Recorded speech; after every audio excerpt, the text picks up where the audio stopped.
Liberado uno de los que quiso meter un arma a Six Flags. Pedirá Fiscalía desafuero de diputado morenista acusado de abuso. Pedir el desafuero.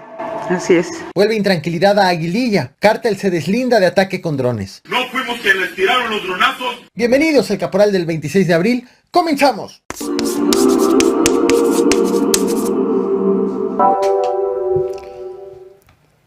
Ayer la Secretaría de Seguridad Ciudadana de la Ciudad de México informó lo siguiente, estás viendo en pantalla justo el tuit, 2 jóvenes detenidos, una mayor de edad, uno de 17 años de edad, que al pasar los arcos detectores de metal de Six Flags se activó la alarma. Entonces, obviamente, hacen la revisión y les encontraron un arma calibre 22, así como 28 cartuchos útiles, que inicialmente se informó que era una submetralladora, pero bueno, pues ya fue corregido, fue precisado más que corregido lo que le aseguraron a estas 2 personas.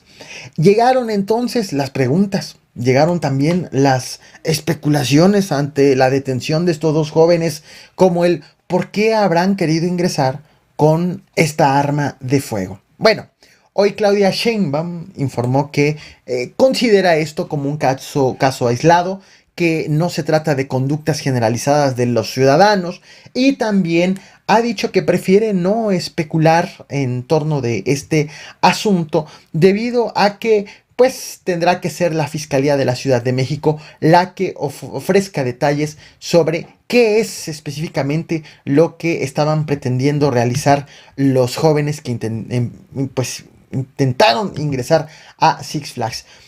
La fiscal en específico de la Ciudad de México, Ernestina Godoy, ha informado que de los 2 detenidos, el menor de edad ya fue liberado, pero que existen elementos para pedir su recaptura. Entonces, ¿los 2 están todavía bajo el resguardo de la Fiscalía?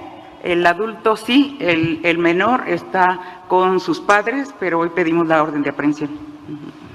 Ok, ¿el cargo sería portación de armas sin permiso? ¿Cuál sería? Sí, es portación de armas. El caso del diputado morenista Saúl Huerta, quien la semana pasada, han pasado muchas cosas en torno a este legislador. La semana pasada fue acusado por un menor de edad de abuso. Esa acusación se realizó en un hotel en donde el diputado fue detenido y liberado prácticamente de inmediato cuando demostró que tiene fuero por el hecho de ser legislador. También la semana pasada renunció a su candidatura para repetir en el cargo de diputado. Bueno, este fin de semana otra persona viajó desde Puebla a la Ciudad de México para presentar otra denuncia en contra del mismo legislador. También fue expulsado de la bancada de Morena, de la Cámara de Diputados, aunque inicialmente el coordinador de los morenistas, Ignacio Mier, lo había defendido, había dicho que no pensaba expulsarlo. Es más, la Comisión Nacional de Honestidad y de Justicia de Morena también resolvió suspender los derechos políticos del diputado, como lo estás viendo también en pantalla. Y ahora, el dirigente nacional del partido de Morena, Mario Delgado, pidió acelerar el proceso de desafuero, como lo ves en este tuit, en contra justo del mismo legislador.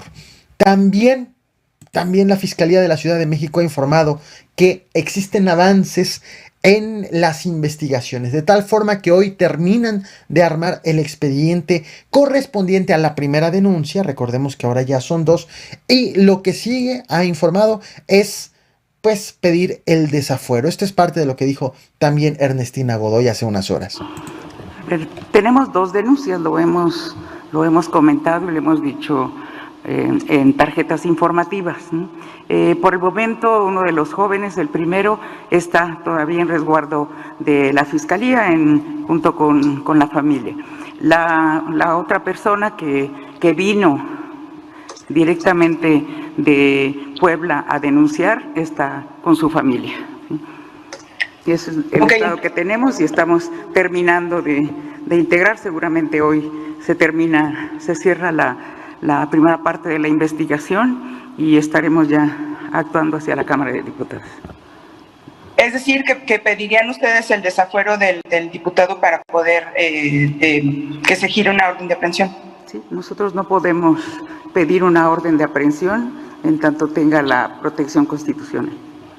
Entonces, ese es el siguiente paso, pedir el desafuero. Así es.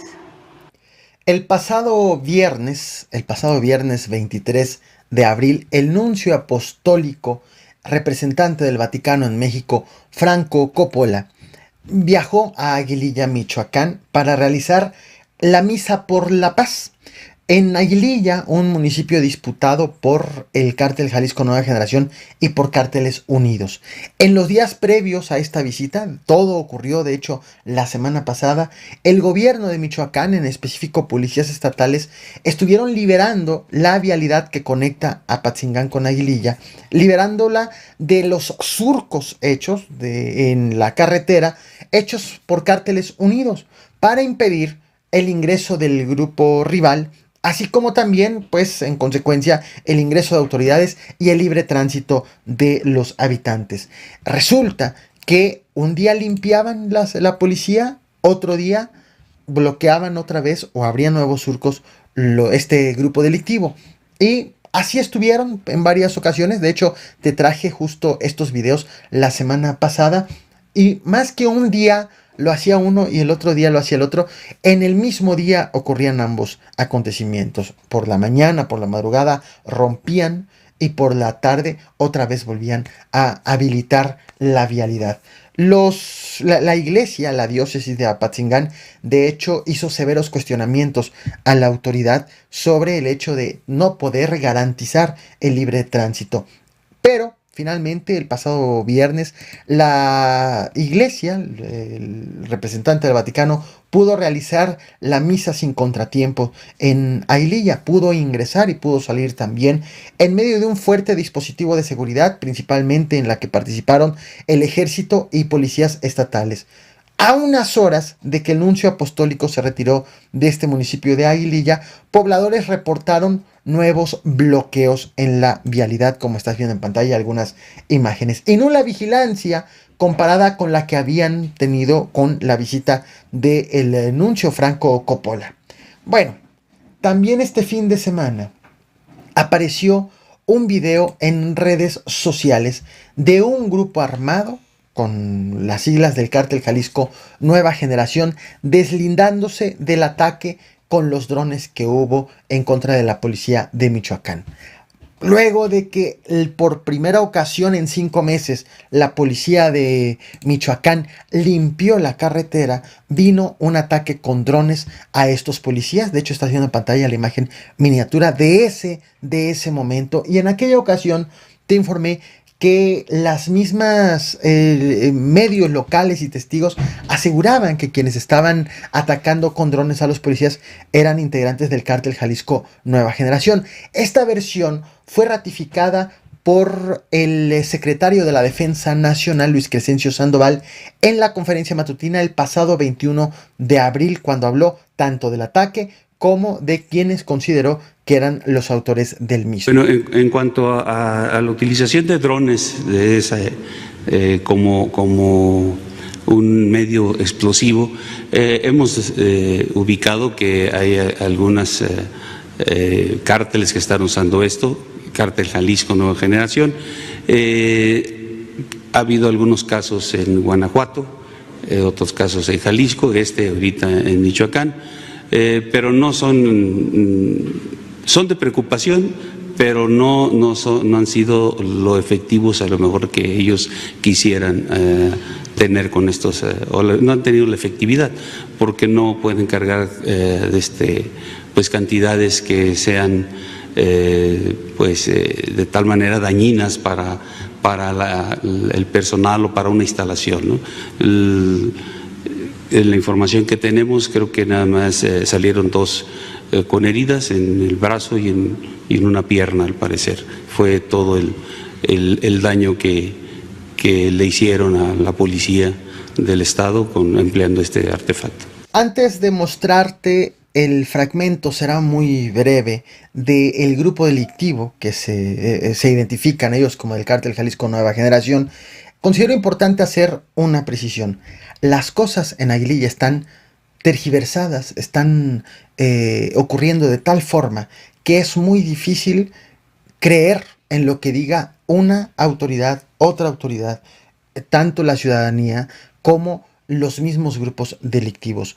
No acostumbro en este canal mostrarte videos de grupos delictivos, vaya, el narcomensaje tal cual, o el video que ellos compartan con el objetivo de no ser vocero de los grupos delincuenciales, como también el objetivo es ser también crítico con lo que digan las mismas autoridades. Pero es muy difícil adjudicar o creer al 100% la versión de una de todas las partes sobre lo que está ocurriendo en Michoacán. Es por eso que he decidido sí informarte qué es lo que ha dicho el grupo aludido, que afirma que no fueron ellos los que hicieron el ataque con drones, lo adjudican al grupo rival, a Cárteles Unidos. También aseguran que su objetivo no es ir en contra del gobierno, sino tener el control justo de la zona de Aguililla. Del ataque en específico, si quieres más detalles de este video que estás viendo en pantalla, bueno, de esta es la imagen miniatura, y como de todo lo que ocurrió la semana pasada en Aguililla, te dejo las ligas de esos videos en la descripción de esta misma transmisión, así como una tarjeta justo aquí para que le des clic. Ahora sí, veamos el deslinde de este grupo delictivo y destacar algo. Todo lo que ocurrió en Aguililla, que empezó la polémica con la visita de Silvano Aureoles y el empujón del gobernador hacia el profesor manifestante, que pasó por el operativo, el despeje de la carretera y todo lo que se estuvo platicando de Aguililla, ocurrió en el contexto de la visita del nuncio apostólico. Una vez que se retira, el problema sigue allí. Y por lo visto, la situación va a continuar al menos por algunos días. El problema no está resuelto. Escuchemos el deslinde. Quiero que sepan y que quede claro que nosotros, Cártel de Jalisco Nueva Generación, no fuimos quienes les tiraron los dronazos a la policía michoacana.